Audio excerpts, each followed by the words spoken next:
Base है। तो आपको बेसिक अगर बनाना है पहले एनसीईआरटी किया और फिर उसके बाद आपको जो स्पेशल बुक होता है उस पर फिर मैंने के लिए 6 से 10 करना पड़ा, ज्योग्राफी के लिए 11th करना पड़ा, और फिर आपका मेरा जैसे सोसाइटी हो गया तो सोसाइटी के लिए 7, 8, 9, 10 का बुक भी सही रहता है। इग्नू मटेरियल भी आता है तो उसको भी मैंने फॉलो किया। तो आप सबसे पहले सर हमारे चैनल पर आने के लिए बहुत बहुत धन्यवाद। Thank you sir. सबसे पहले अपना नेम और एजुकेशन बैकग्राउंड बताइए। मेरा नाम शताब सिन्हा हुआ, मैं पटना का ही रहने वाला हूँ और मेरा बैकग्राउंड है BA है, सोशियोलॉजी ऑनर्स मैंने किया और अभी मैं PG परस्यू कर रहा हूँ और ये मेरा सेकंड अटेम्प्ट है BPSC में और मैं इंटरव्यू तक हूँ। ओके सर, आपका ऑप्शनल क्या था? सोशियोलॉजी। यानी आपका ये कहीं ना कहीं बेनिफिट मिला आपके ग्रेजुएशन सब्जेक्ट से और ऑप्शनल से? जी, मुझे बेनिफिट मिला काफ़ी। ओके, तो सर आप जैसे इंटरव्यू पैनल में एंटर करते हैं तो आपसे किस तरीके से क्वेश्चन थे? सबसे पहले तो वो पूछते हैं कि तुम्हारा ग्रेजुएशन कहाँ से हुआ है, कौन से सब्जेक्ट से, फिर ऑप्शनल से पूछते हैं और फिर उसके बाद क्वेश्चन अपना स्टार्ट होता है। तो आपके क्वेश्चन कहाँ से, जैसे G20 हो गया, वुमेन रिजर्वेशन हो गया, वन नेशन वन इलेक्शन हो गया, अभी जो 5 राज्य में अभी जो चुनाव है, या फिर आपके कोई क्रिकेट से, या फिर पैलेस्टीन एंड हमास जो कन्फ्लिक्ट चल रहा है उससे कहाँ से क्वेश्चन थे? क्वेश्चन मेनली ऑप्शनल और करंट अफेयर दोनों से था। करंट अफेयर से मुझसे चेयरमैन सर ने ही G20 के बारे में पूछा और फिर फॉलोअप क्वेश्चन भी G20 पे ज़्यादा था। और फिर मेरा GK/GS भी थोड़ा टेस्ट किया गया, जैसे FIFA वर्ल्ड कप कहाँ होता है, कुछ एक्चुअल क्वेश्चन भी पूछे गए और बाकी फिर ऑप्शनल से ज़्यादा क्वेश्चन थे। तो यानी आपके जो डेफ हॉबी आपका क्या कैसा था?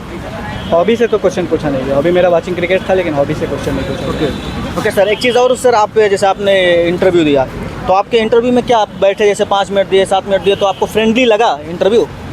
हाँ, जो चेयरमैन सर थे, जो भी बोर्ड मेंबर थे, काफ़ी फ्रेंडली थे, अच्छे से बात करते हैं और आपको काफ़ी कंफर्टेबल फील कराते हैं कि आप अपना बेस्ट दे सकें। तो सर आपने मतलब मेंस आंसर राइटिंग की तैयारी स्पेशली कैसे की?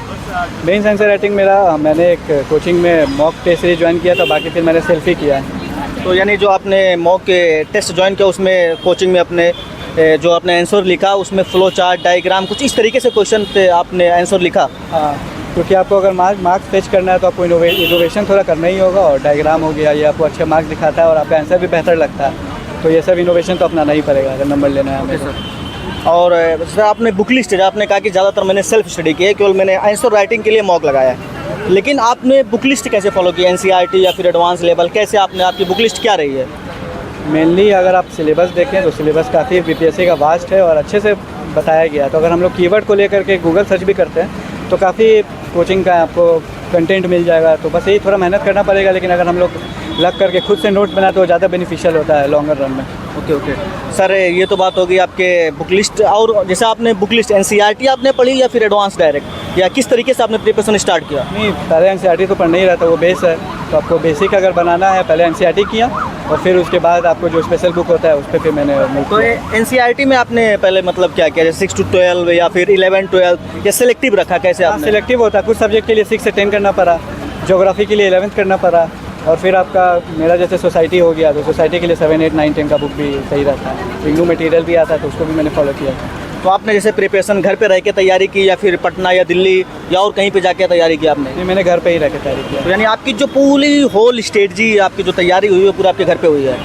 हाँ। और आपके का जैसे मतलब आपने प्रीलिम्स से बता दिया कि आपने, और एडवांस बुक में आपने क्या फॉलो किया? लक्ष्मीकांत, स्पेक्ट्रम, लाइक इस तरीके से कौन कौन सी बुक लिस्ट आपकी थी? एडवांस बुक में तो लक्ष्मीकांत पॉलिटी के लिए तो होना ही है, और फिर हिस्ट्री के लिए स्पेक्ट्रम हो गया, जिससे कि हम लोग शॉर्ट क्लिप्स नोट्स बना सकते हैं। और बाकी जैसे मैंने बताया कि भाई गूगल से अपना मेहनत करना पड़ेगा, थोड़ा तो एफर्ट लगाना पड़ेगा अगर हम लोग अच्छा मार्क्स लेना है। तो अगर ऑर्डर से अलग दिखना है तो भाई अलग प्रिपरेशन भी करना पड़ेगा। आपके पिछले अटेम्प्ट्स में क्या रहा, कहाँ कहाँ कमियाँ रही, कहाँ कहाँ खामियाँ रही, जो आप उसको भर करके आप यहाँ पे इंटरव्यू दे रहे हैं? पिछले अटेम्प्ट में मैंने अपनी खामियों से ये सीखा कि मैंने थोड़ा डायग्राम हो गया, फ्लो चार्ट हो गया, वो ज़्यादा यूज़ नहीं किया था पहला।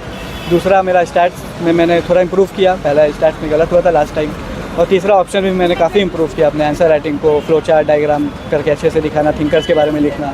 तो 69th जो BPSC अभी रिसेंटली हुआ है वो कहीं ना कहीं ट्रेंड उसका चेंज हो रहा है, UPSC की तरफ जा रहा है, तो क्या हम UPSC के साथ इंटीग्रेटेड तैयारी कर सकते हैं? जी बिल्कुल, अभी जैसा एग्ज़ाम हो रहा है, मल्टीपल आपको स्टेटमेंट मिल रहे हैं, पहले फैक्चुअल ज़्यादा आता था, तो हम UPSC के साथ इंटीग्रेट कर सकते हैं। जो भी उसका मटेरियल आता है काफ़ी रिलेवेंट हो गया इसके लिए भी, और अच्छा है, काफ़ी डीप में पढ़ाई करना पड़ता है और आपको क्या बोलते हैं एनालिसिस बेस्ड क्वेश्चन आ रहा है, तो ये बेटर है मुझे लगता है आगे के लिए। आपको यहाँ तक पहुँचाने में आपके किनका रोल ज़्यादा रहा, और आप मोटिवेशन किसका रहा जो आप यहाँ तक पहुँच पाए?